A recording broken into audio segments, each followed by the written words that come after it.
Hello welcome friends. स्वागत है आपका क्रैक प्लस टू में। तो आज हम लोग देखेंगे आपके 12th की हिंदी का 5वां अध्याय, वो है सच्चिदानंद हीरानंद वात्स्यायन अज्ञेय द्वारा। तो इनका नाम तो बहुत बड़ा है, आप याद कर सकते हैं। ये दोनों मिलता है अक्षर, नंद और हीरानंद। तो सच्चिदानंद हीरानंद तो आपको याद हो जाएगा, वात्स्यायन अज्ञेय। इनका शॉर्ट में नाम अज्ञेय भी, अगर परीक्षा में आपको पूछा जाए तो आप शॉर्ट में ये भी नाम लिख देंगे। तो इनके द्वारा रचित कहानी आपके पाठ्यपुस्तक की दूसरी कहानी। पहली कहानी मैंने बताया था उसने कहा था है, जिसके लेखक थे चंद्रधर शर्मा गुलेरी। आपको याद रखना है उनका जन्म तिथि सब। इसमें भी ये दूसरी कहानी, और इस कहानी का नाम है रोज़। तो रोज़ का मतलब क्या हुआ ये देखेंगे हम इस कहानी में पूरा। तो सबसे पहले ये वीडियो का पहला पार्ट होगा जिसमें हम लोग लेखक का परिचय देखेंगे। लेखक का जन्म कब हुआ, निधन कब हुआ, और इन्होंने क्या क्या रचनाएं की, कौन कौन सी बात अंडरलाइन करने लायक है वो मैं बोलूँगा, तो आपको उसको अंडरलाइन करना है। वीडियो को स्टार्ट करते हैं। वीडियो अच्छी लगे तो वीडियो को लाइक करें, चैनल को सब्सक्राइब करें। और ये 5वां अध्याय आपके बुक का। तो हम लोग 5वां अध्याय शुरू कर रहे हैं, तो चलिए इसको शुरू करते हैं। तो सच्चिदानंद हीरानंद वात्स्यायन अज्ञेय का जन्म हुआ था 7 मार्च 1911 में कसेया, कुशीनगर, उत्तर प्रदेश में। तो आपको जन्म, निधन, जन्म स्थान, मूल निवास, माता पिता, यहाँ तक आपको याद रखना है। अंडरलाइन दिमाग में कर लेना आपको इसको पूरा, कुछ भी पूछ सकता है इसमें से। तो जन्म हुआ इनका 7 मार्च 1911 में, निधन इनका 4 अप्रैल 1987 में। अगर आपको डेट याद नहीं रहे तो आप इसका ईस्वी भी याद रख सकते हैं, चल जाएगा। एग्जाम में डेट के साथ नहीं पूछा जाता है, तो बस आप इसका ईस्वी भी याद रख सकते हैं, लेकिन आप ये भी याद कर लें तो ज़्यादा बेटर रहेगा। जन्म स्थान है इनका कसेया। कसेया है गांव का नाम, कुशीनगर है जिला का नाम, और उत्तर प्रदेश है राज्य का नाम। ऐसे आपको याद करना है। उत्तर प्रदेश तो भारत का राज्य है ही ना, तो कुशीनगर उसमें एक जिला है। राज्य के अंदर जिला होता है, जिला के अंदर कोई गांव या शहर होता है। तो ये गांव है, कसेया नाम है गांव का। जैसे पूछ सकता है आपको अज्ञेय का जन्म किस गांव में हुआ था, अज्ञेय भी बोल सकता है, तो आपको लिखना है कसेया गांव में। स्पेलिंग और स्पेलिंग सब याद रखिएगा इसका, कैसे लिखा गया कसेया। मूल निवास इनका करतारपुर पंजाब में था। पंजाब के करतारपुर ज़िले में इनका मूल निवास था। इनके माता पिता, इनकी माता थी व्यंती देवी एवं पिता थे डॉक्टर हीरानंद शास्त्री। यानी इनका नाम सच्चिदानंद है, इन्होंने अपने पापा के नाम को अपना नाम, मतलब कि बाद में अपना नाम उसमें लगाया टाइटल में, हीरानंद वात्स्यायन अज्ञेय। हीरानंद शास्त्री वो थे प्रख्यात पुरातत्ववेत्ता। आपको इसको भी अंडरलाइन करना है। जैसे पूछा जाएगा कि अज्ञेय के पिता क्या थे, तो प्रख्यात पुरातत्ववेत्ता। पुरातत्ववेत्ता मतलब होता है जो पुराने समय की चीज़ों को का खोज करते हैं, इतिहासकार जो होते हैं। तो इनकी शिक्षा प्रारंभिक, या इसको भी आपको अंडरलाइन करना है जो जो मैं बोल रहा हूँ। प्रारंभिक 4 साल लखनऊ में घर पर ही इनकी शिक्षा हुई। मैट्रिक 1925 में पंजाब विश्वविद्यालय से किया इन्होंने। इंटर 1927 में। मैट्रिक कब किया, मैट्रिक की परीक्षा कब की, ये भी याद रखना है बस आपको। इंटर का परीक्षा कब दिया इन्होंने, ये भी याद रखना है। इंटर 1927 में मद्रास क्रिश्चियन कॉलेज से। बीएससी 1929 में, मतलब ग्रेजुएशन इन्होंने साइंस से किया था 1929 में, फोरमन कॉलेज लाहौर पंजाब वर्तमान पाकिस्तान में है। एमए अंग्रेजी पूर्वार्ध और लाहौर से किया इन्होंने। क्रांतिकारी आंदोलन में गिरफ्तार हो जाने से आगे पढ़ाई इनकी रुक गई। तो आपको क्या क्या अंडरलाइन करना, प्रारंभिक 4 साल से प्रारंभिक शिक्षा इनकी कहाँ पे हुई, 4 साल लखनऊ में घर पर ही, मैट्रिक 1925 में, इंटर 1927 में। तो आपको बस यही दोनों याद रखना है। इंटर और मैट्रिक कहाँ से किए ये भी याद रखना है।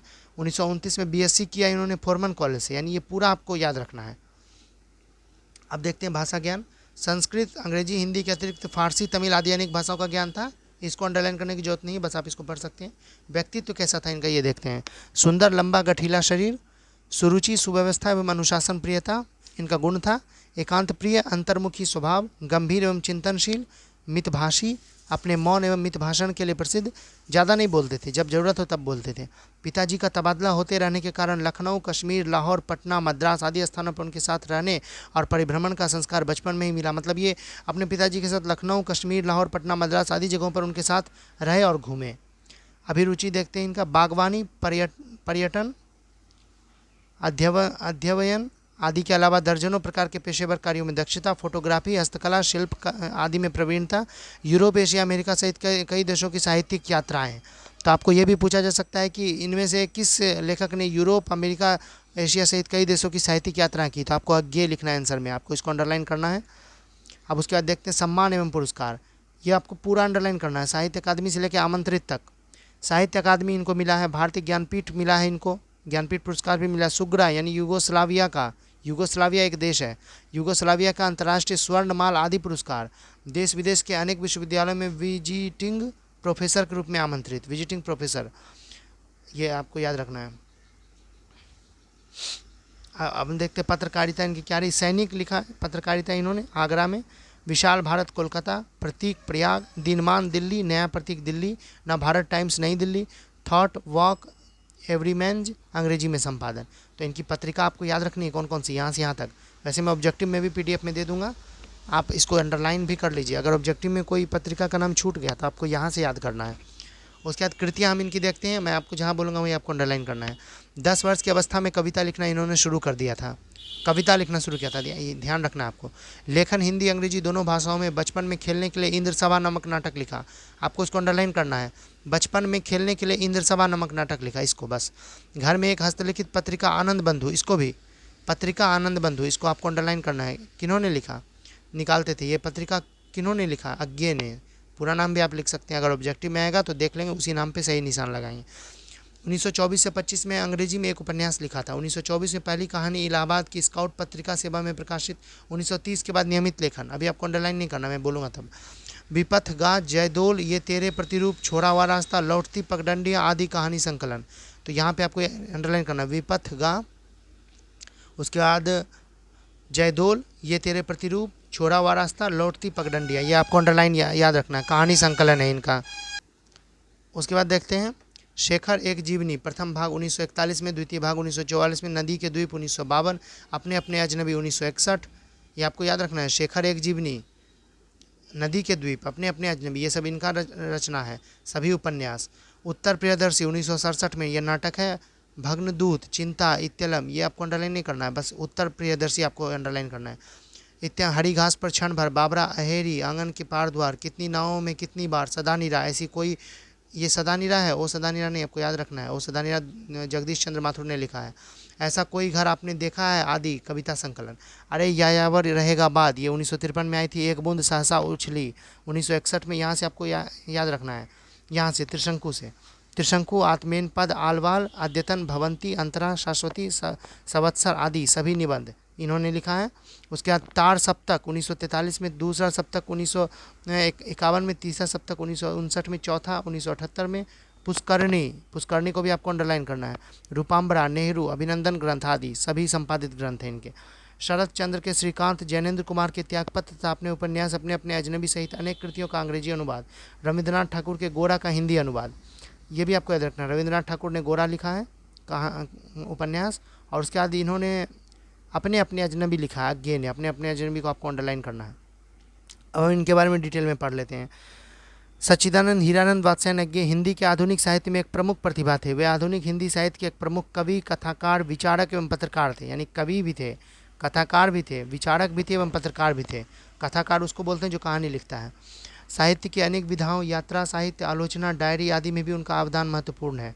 उन्होंने विशाल साहित्य की रचना की जिसमें वस्तु, भाव, भाषा, शिल्प आदि के धरातल पर प्रयोगों और नवाचारों की बहुलता है। साहित्य में लेखन के अतिरिक्त संपादन, निर्देशन, अभिप्रेरण, परिसंवाद, भाषण आदि के द्वारा भी उन्होंने अपनी सर्जनात्मकता को विस्तार किया। उनमें युग का प्रतिनिधित्व करने वाली सांगठनिक क्षमताओं से युक्त नेतृत्वकारी प्रतिभा और रचनात्मक कर्मठता थी।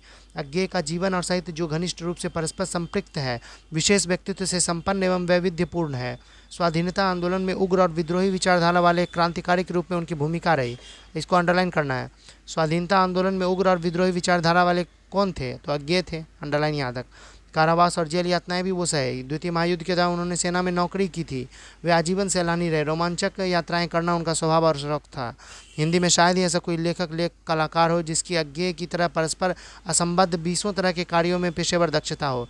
प्रतिभा, रुचि और शौक की अपरिमित विविधता के कारण उनके व्यक्तित्व में विशेष प्रकार का विस्तार, गहराई, विविधता और एकान्विति संगठित हुई और ये विलक्षण लेखक बन गए। विलक्षण मतलब 100 में या 1000 में एक ऐसा लेखक है जो इतना अच्छा लिखता है। थोड़ा सा भाग और बचा है इसका। कथा साहित्य में प्रेमचंद और जयशंकर प्रसाद के बाद आए महत्वपूर्ण क्रांतिकारी परिवर्तन में अज्ञे की भूमिका निर्णायक रही है।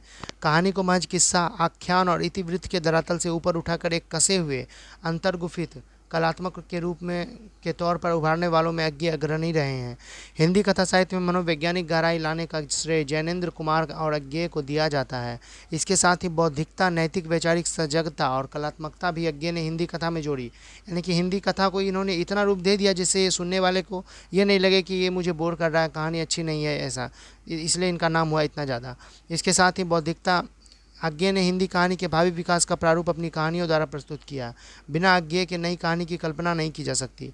अज्ञे के द्वारा गैंग्रीन शीर्षक से 1934 में लिखी गई कहानी यहाँ प्रस्तुत है। बाद में इसका शीर्षक लेखक के द्वारा रोज कर दिया गया।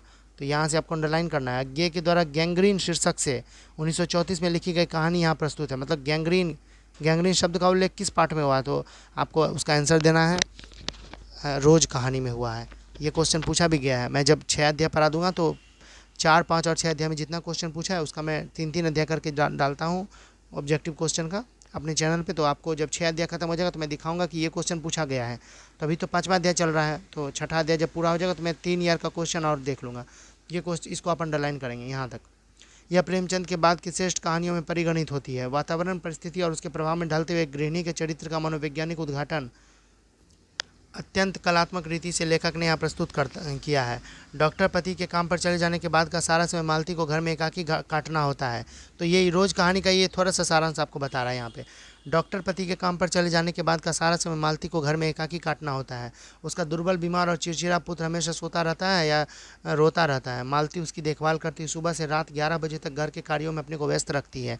उसका जीवन ऊब और उदासी के बीच यंत्रवत चल रहा है। किसी तरह के मनोविनोद, उल्लास उसके जीवन में नहीं रह गए हैं, जैसे वो अपने जीवन का भार ढोने में ही घुल रही हो। प्रसंगवश मध्यवर्गीय भारतीय समाज में घरेलू स्त्री के जीवन और मनोदशा पर लेखक अपनी सहानुभूतिपूर्ण मानवीय दृष्टि केंद्रित करता है। कहानी के गर्भ से अनेक सामाजिक प्रश्न विचारोत्तेजक रूप में पैदा होते हैं। तो ये कहानी का जब हम डिटेल में पढ़ेंगे तब हम देखेंगे। ये रोज कहानी है, आप इसको एक बार अपने से पढ़ लें, उसके बाद मेरी वीडियो देखेंगे तो आपको ज़्यादा समझ में आएगा। तो ये मैंने बता दिया आपको कहाँ कहाँ अंडरलाइन करना है। इनकी जितनी भी रचनाएँ हैं आई थिंक आपको सब देखना है। कुछ भी पूछ रहा है परीक्षा में, कहीं से भी बीच से उठा के पूछ देता, आप बाद में कंफ्यूज ना कर जाएं। अगर आपको पढ़ने से याद हो जाता तो आप इसको बार बार पढ़ें। मैं कहूँगा एक चैप्टर को आप 5 बार पढ़ें, तो जिससे आपको याद हो जाए। एक ही दिन में नहीं, एक एक दिन करके या 2-2 दिन का गैप लेकर आप 5 बार पढ़ें, जिससे आपको इनकी रचनाएँ याद हो जाए और डीपली पढ़ें। तो मेरी वीडियो को भी देख लें 2-3 बार, अगर आपको नहीं समझ में आए या फिर आपको रचनाएँ याद नहीं हो तो आप सुन के भी याद कर सकते हैं। तो नेक्स्ट वीडियो में हम लोग देखेंगे रोज कहानी के बारे में। इन्होंने जो लिखा वो कैसी कहानी, आनंद लेके वो कहानी हम लोग सुनेंगे।